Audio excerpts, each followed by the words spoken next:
science knowledge only adds to the excitement, the mystery, and the awe of a flower.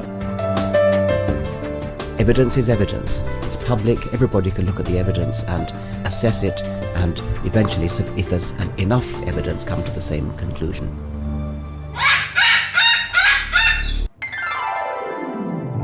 The Chloe Sanctuary hopes to give you insight into the health and happiness of your companion parrots.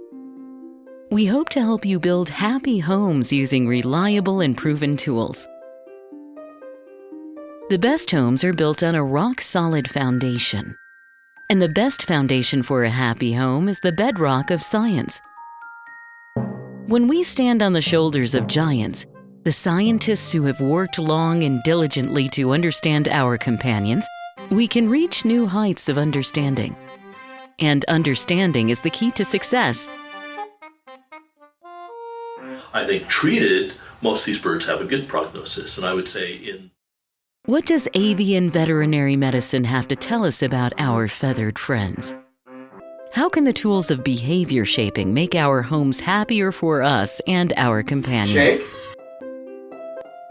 How can we deal with biting, screaming, or other misbehavior?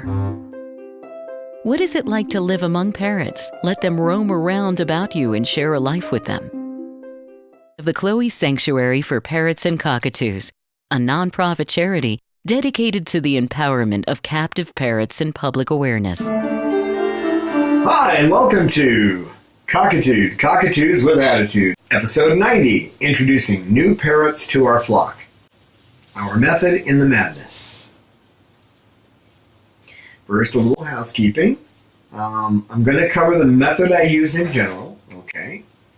In our patrons' full version, I will also include discussion of actual sanctuary birds and how they were introduced to the flock, okay?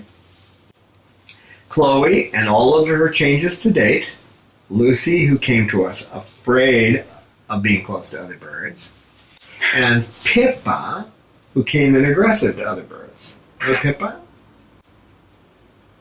She goes, well, I ate lead, so I really couldn't help it. Yeah, well, you shouldn't eat lead, kid. Please consider becoming a patron at www.patreon.com/Chloe Sanctuary. Patrons get our full episode at high resolution, no advertisements, and 3 special segments. Right? There's Cecil's Cool Things Found, and Pippa's News and World Report, and Peach's Training Tips. That's just for our patrons. They also get the special satisfaction of knowing that they're supporting our birds and our educational fun videos, right? PayPal and Mighty Cause, which used to be Razoo, donors also get those perks if they spend at least $24 a year supporting us, okay? Thank you, patrons and donors, for making these videos possible. First thing is ABA, which is Applied Behavior Analysis. Big, fancy word for a type of behavioral methodology. We're basically using reinforcement and punishment. Now, punishment doesn't mean what most people think, okay? It's not the common use of the word. It simply means to reduce or extinguish a particular behavior. And reinforcement is to maintain or increase a particular behavior, okay? So, what you do with that is you analyze these birds pretty much constantly, but you analyze their behavior in situations. You look at the things that are around them. Simplifying this, you look at the things that are around them that influence their behavior. For example, Coco used to scream. She's just sitting over here now. What are you doing, Coco? Coco. I'm just sitting there. Sugarbird, what are you doing up there, you silly bird? Sugar. She's a preening. Okay. For example, I would bring her in here, and with these cameras out, she would just squawk and squawk and squawk and squawk. And it would go on for almost the entire video. I'd have to take her and cover her head. So what I did was, to reinforce the positive behavior, I would bring in a tripod and just have it in the room while she was in here. And she would have a fit about it for a while, but we'd get involved in other things and she'd kind of forget about it. Then I eventually added another tripod. And when I got to 3 tripods, after a while, she'd just stop screaming. So maybe she would do a little screaming at the beginning of the video and then just go on to her business. It's kind of the same thing with the birds coming in. When I bring in a new bird, I'm looking to see what kind of behaviors the other birds have that need to be reinforced when they do positive things. For example, if a bird approaches another bird, positively comes up like they want to preen, and the other bird tries to push them away, lunges and that kind of thing, or runs at them. Those are 2 behaviors. You want to reinforce the behavior of coming up and trying to preen, and you want to punish or reduce, right? Reduce the behavior of the one that you don't want to see, which is aggressive behavior.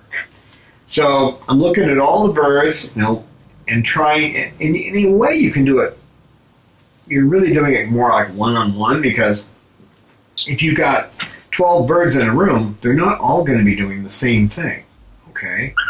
They're not all going to be doing the same thing at the same time. So they're not all going to be around the new bird. So as each bird comes up and tries to interact, you look at what's happening and you see what you need to reinforce. You see what you can reinforce and what you need to punish. And keep in mind, punish doesn't mean hit them with a newspaper, okay? It just means to reduce or extinguish a behavior. You can reduce some behaviors just by simply not providing something. If you have a bird that gets really crazy when the tripods are in the room, if you take the tripods out, they're not going to get crazy, okay? So there's different ways you can approach it. One case, I'm just removing something and they stop doing it, and I've punished the behavior. I've reduced it, okay? So that's one of the things that we use to, or one of the things I use to bring in new birds, okay?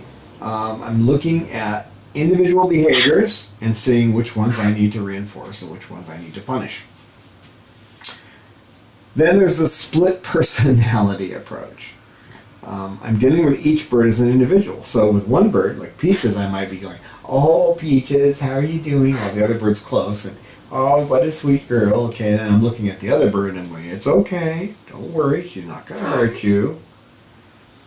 So in one case I'm talking like a baby, and the other one I'm talking consolingly or really calming, with a calming voice. But it depends on the bird. If I'm dealing with Bob, if I'm dealing with a bird that generally tends to be aggressive to other birds, but they're not doing it at that time, I'm like, "What a good boy, what a good boy." And then the other bird gets aggressive, like, "Oh, no, we don't want to do that. Put my hand in front of their face." Now that can be, you could get bit doing that, depending on the bird. You got a new bird that's getting aggressive, you put your hand there. If they like you, they may bite you. And in other words, they're telling you, "Get out of the way, I'm going to take care of this for us," okay? So it's kind of show and tell. Show that I'm a flock member, and I can deal with these other birds, okay? And I tell them when they're doing well, and let them know when their behavior is not wanted, too. So I'm doing this individually from bird to bird while everything's going on. So with most people, that's probably going to be easiest if you're doing just 2 birds. Peaches is an amazing personality. Her daily maintenance requires dedication and mindfulness. She requires 2 forms of medicine, 7-course meals, and effort to entice her to eat. Extensive preening every day, special tools to trim nails, constant attention to her vocalizations, daily walks, and twice yearly checkups due to the possibility of impacted feather follicles and the nature of her spinal injuries. It seems a common misconception among the general public that parrots are like toys in a toy box. Nothing could be further from the truth. They are complex creatures, Recently, scientific studies have shown them to be at least as intelligent as chimpanzees.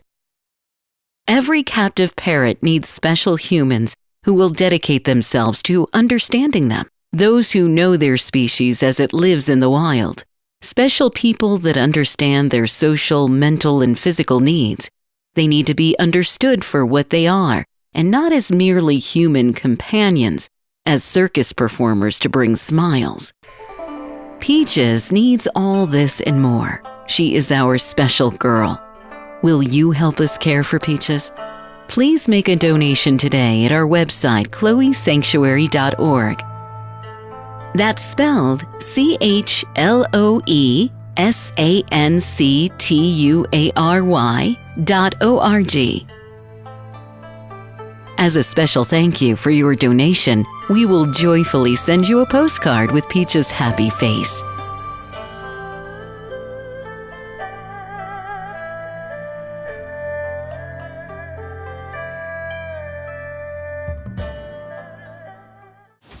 Now, you have to be confident in yourself. If you get bit, that you're not going to freak out. If you're a hemophiliac and you just can't bleed because you can't stop it, you probably don't want to have birds anyway.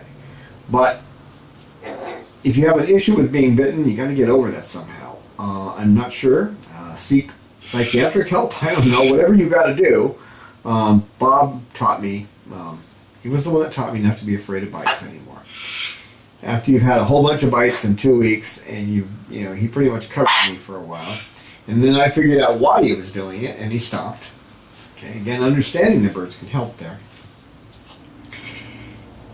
To work with birds, you want to be able to work without fear, and they can tell if you're afraid because our capillary response is obvious as the nose on my face. Actually, they can see capillary response.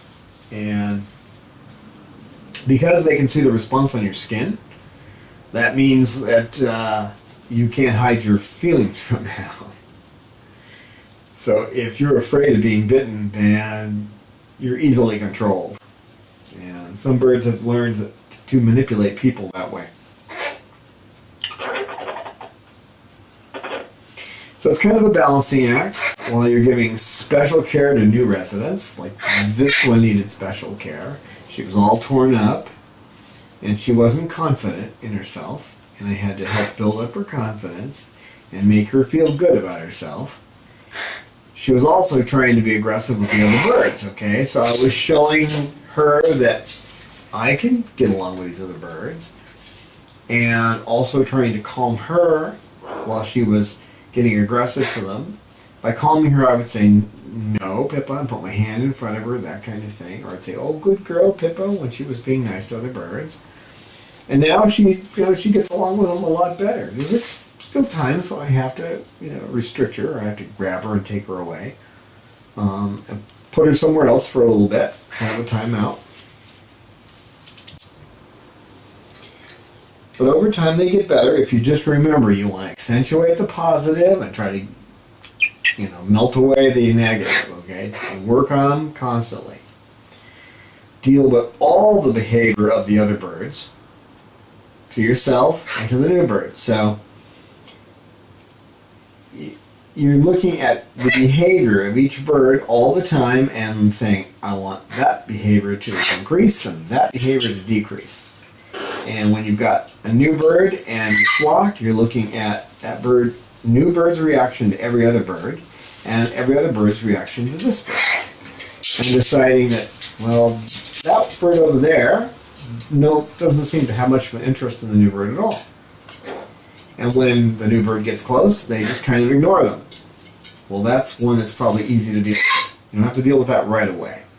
But if you've got one bird that the new bird is getting aggressive to, and the other bird is responding in kind, being aggressive as well, then that's an important one to start breaking through. Now, if you're putting your hand in there, you may be bitten. Just be aware of that. Okay? Have the bandages ready, and try not to whine. If you want wine, buy a bottle and drink some. That's the kind of wine you should have if you're working with birds. The only kind of wine. Okay. Red Pippa? So, you approve, you disapprove of the behavior and let them know. You remain consistent with everyone in the flock. Does that sound easy? No, not really. But that's what you gotta do. So, if you have a bird that's, now Cecil Hyde up there, he's Cecil Jekyll or Cecil Hyde. When he has a toy, he's Cecil Hyde, so he's quite likely he'll get aggressive with other birds or come over and start beating me in the head with that. That's his way, and my method of dealing with that usually is to sing him his little Popeye song. Cecil the bird song. And he'll throw out his wings and he'll be happy, and then he won't be so much of Mr. Hyde. He's a good boy, though, aren't you? He's got that look in his eye. I'm going to start getting crazy. In order for the new bird to be accepted, you have to help them work out the kinks, okay? You need to make sure that you don't cross territory lines in favor of one bird over the other. If you have a bird that likes to sit right here, and that's where it likes to sit, and the new bird gets over here, and the bird that normally lives in this territory starts getting pushy and aggressive, that's that bird's normal aggressive area, okay? It's territorial. Wherever they're territorial, they tend to be aggressive. They don't have to be, but they tend to be aggressive. You don't want to challenge the bird that's normally in this situation. It's been here for a long time. And tell it that it's wrong for protecting its territory. You want to push the other bird out of it, okay? Let that bird know that it's crossing a territory line. And reinforce the other bird, stroke it on the head, tell it's okay, it's all right. You're telling one it's okay, it's all right. The other one you're saying, no, go get away from here. And you're saying no and pushing them away. So the new bird, if there's a territory that's already established, you're going to tell the new bird that's an established territory by kind of pushing them out of it and redirecting their attention to something else. And then over time, you're going to work to reduce territoriality, okay? There's some birds I've been able to do that with, and other ones that just, they're going to be territorial. I've squished the area down so that it's not this big anymore, but it's like this. When Simone was here, it was the whole place. She was territorial about everywhere. She defended every spot. I've never seen a bird like that, and I might have been able to solve it, but I didn't. I just didn't solve it. I wish I'd worked a little harder at that, but I didn't. She was chasing salamander, a bird that's actually he is more than twice her weight. There's no pecking order with parrots. There's no dominance. So a bird that has a territory, no matter what size it is, will push another parrot out of it, no matter what size it is.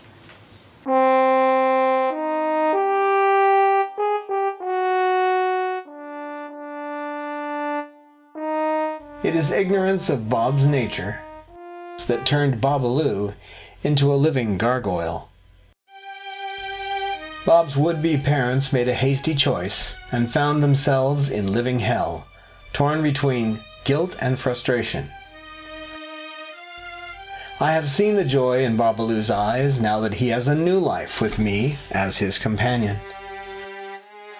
To see Babaloo love and trust again is worth the effort of a lifetime.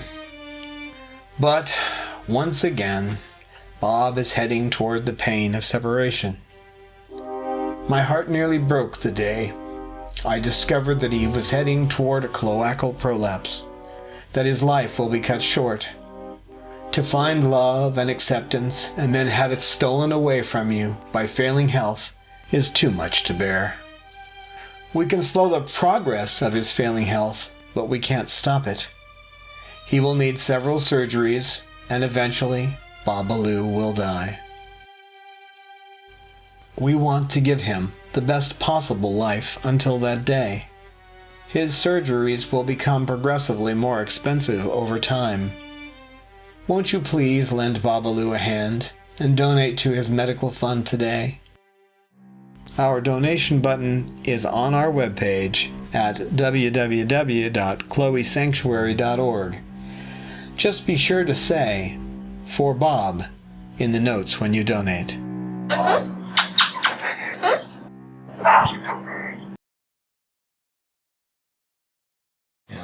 Keep in mind that they don't necessarily know how big they are, okay? They just know what's going on in their environment. And just like without a mirror, you wouldn't know how big you were either, right? You need to keep in mind that you don't have eyes that can see everything. These guys can see a 270-degree circle, and we see actually about 30 degrees, and then we have a blurry area up to about 170, okay? When I say blurry area, that's it. It's just a blur out here. You think you see it, but you don't really. Your mind fills in the blind spot that you have in front of your eyes, too. You have a blind spot, and your brain tells you that you don't, but you do. There's a spot you can't see, and your brain fills it in. Okay? They don't have that. So just be aware of that. Now, there's a video that we have in our show notes. It's on every one of our videos. So the best one, the one that will really get to you, is the one that's about figuring out the whodunit. Who was the murderer? It's only about 2 minutes long. If you watch that, you'll realize that you don't know everything that's going on. Okay? You'll realize it. You'll realize that just because I think that's what happened doesn't mean it did. So treat each bird with respect. Treat them as if they're not the one that's making a mistake. Gently guide them to either reduce the behavior or to increase the behavior, depending on what it is.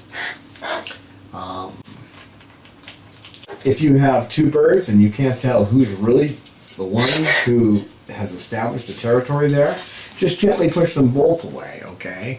And you gently reprove both of them in that kind of situation. As in, by reproving, I'm saying, oh no, don't do that, no, don't do that, and push them both away, like that, okay?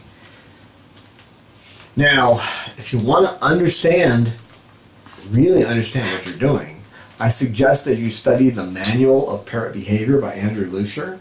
He's the one that compiled all these different articles that are in his book. Then there is also, you can go to behaviorworks.org. Susan Friedman PhD's website, and there's a bunch of articles there in the written work section. You can read those. Okay. I do suggest that you watch those two videos in our show notes, though, the one on basketball and the whodunit. It's going to take a few minutes out of your day.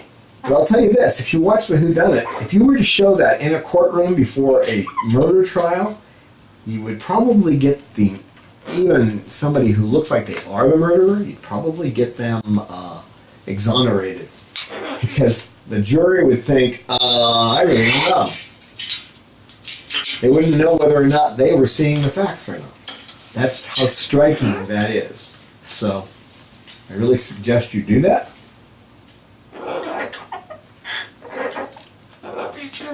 Hello, Peaches.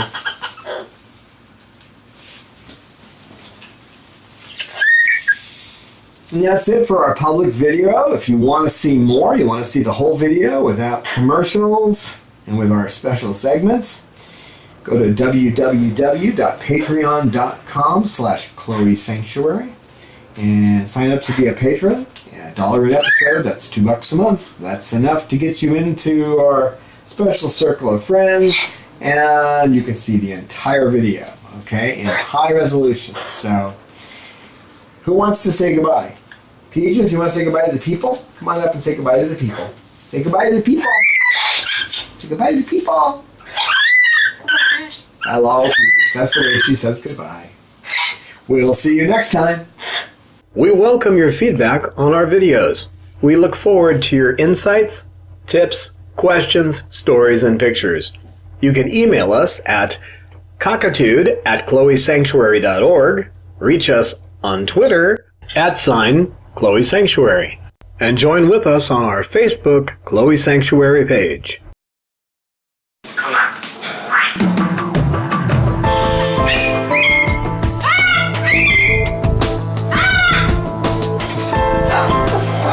Precious science knowledge only adds to the excitement, the mystery, and the awe of a flower.